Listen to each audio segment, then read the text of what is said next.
Ketemu lagi dengan Bagus Johan Maulana di sini. Hari ini saya akan menjawab pertanyaan dari Kak Imam Puskesmas Kramat. Assalamualaikum Kak Johan. Waalaikumsalam. Mohon izin bertanya, apakah kasus DBD meninggal itu asumsinya harus memenuhi syarat fogging? Oke, saya jawab ya. Kemarin kan saya menjelaskan kan kriteria fogging yang lama dan baru. Paradigma yang lama itu satu kasus DBD meninggal aja harus disemprot. Kenapa? Karena dulu asumsinya begini loh. Ada satu kasus DBD meninggal berarti kan stadiumnya parah.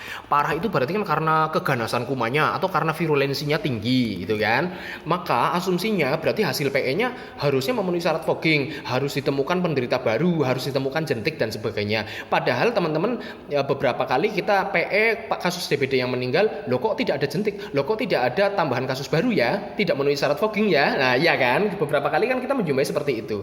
Itu paradigma lama itu karena tidak melihat faktor-faktor yang mempengaruhi penularan. Banyak faktor yang mempengaruhi penularan selain virulensi atau keganasan dari kuman itu sendiri. Jadi kembali lagi nih, kita mau fogging atau tidak, yaitu kembali ke kriteria fogging yang sekarang ya, yang menurut buku pedoman penanggulangan DBD Kemenkes tahun 2015 yang dicetak ulang tahun 2017.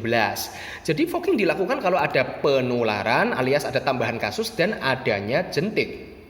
Ya, jadi kita pegangannya ini nih, fogging dilakukan kalau ada penularan yang terbukti, adanya tambahan kasus infeksi dengue ya yang terkonfirmasi dan juga adanya atau paling tidak tambahan kasus-kasus yang berupa suspek 3 kasus gitu kan. Terus adanya jentik nyamuk, maksudnya ABC-nya kurang dari 95%. Nah, kita pegangannya ini. Jadi kita melakukan fogging itu tanpa melihat apakah penderitanya meninggal atau hidup atau bahkan apakah itu DD, apakah DBD, apakah DSS, apakah EDS. Kita nggak peduli itu karena itu sudah satu sudut pandang yang sama, kita perlakuannya tata laksana di lapangannya sama antara berbagai kasus itu, yang penting semuanya adalah infeksi dengue gitu ya. Oke.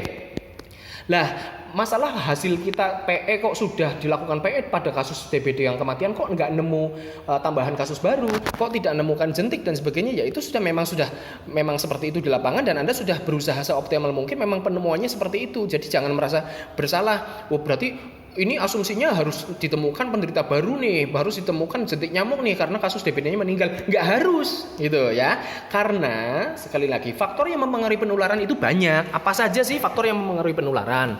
Yang pertama, virulensi. Ini tadi yang diasumsikan di awal ya, keganasan kuman. Kalau kumannya ganas, itu pasti bisa menimbulkan penularan. Oke, itu masuk akal sih, bisa jadi ya. Yang kedua, ada faktor lain dong, ketahanan tubuh. Nah, kalian pernah lihat nggak ada pasien IgG, IgM, NSW-nya positif tapi kok statusnya bukan DD, kok trombositnya lebih dari 150.000, jadi masuk DD pun tidak. Nah itu bisa terjadi, jadi dia terinfeksi tetapi tidak sakit itu kan, kayak pasien karier kan bisa saja terjadi kayak gitu karena ketahanan tubuhnya. Jadi tidak semua orang yang terinfeksi virus dengue terus dia akan kena penyakit infeksi dengue kan, jadi tergantung ketahanan tubuh juga. Jadi bisa jadi nih di lingkungan itu di situ ada proses penularan tetapi kan tidak mengakibatkan orang tersebut sakit karena dia ketahanan tubuhnya bagus. Pantesan Anda juga nggak nemu penderita-penderita baru di situ ya kan. Yang ketiga, populasi nyamuknya bagaimana? Bisa jadi di situ populasi nyamuknya nggak ada, misalkan ABC-nya lebih dari 95%. Ya Anda ngopok-ngopok di situ nggak bakalan nemu ada kayak kasus baru. Apakah ada jentik apa tidak? Bisa jadi di situ nggak ada jentik. Kan bisa jadi kan kasus yang meninggal itu tertularnya bukan di situ. Bisa jadi dia tertularnya di sekolahan, jentiknya ada di sekolahan ya kan. Gitu. Anda sudah berupaya maksimal mungkin ngubek-ngubek tapi kok nggak ditemukan nyamuk, ya udah. Kenapa kita memaksakan harus ada jentik nyamuk di situ? Kenapa kita memaksakan harus ada penularan kasus baru di situ, ya kan? Yang keempat, adanya tindakan pencegahan gigitan nyamuk lah.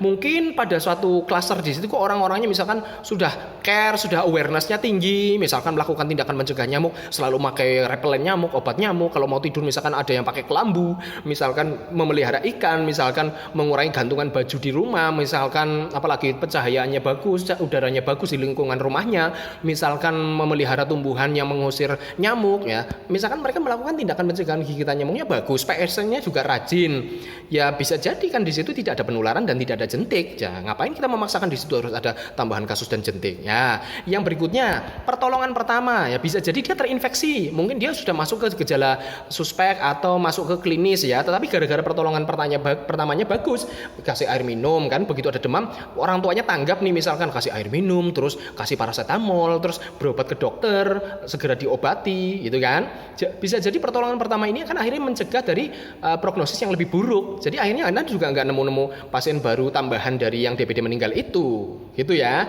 Jadi kembali lagi, apakah kasus DBD meninggal harus revoking? Tidak pasti, belum tentu Anda menemukan kasus penularan tambahan dan juga belum tentu Anda menemukan jentik nyamuk di situ. Oke, demikian, semoga membantu. Assalamualaikum warahmatullahi wabarakatuh.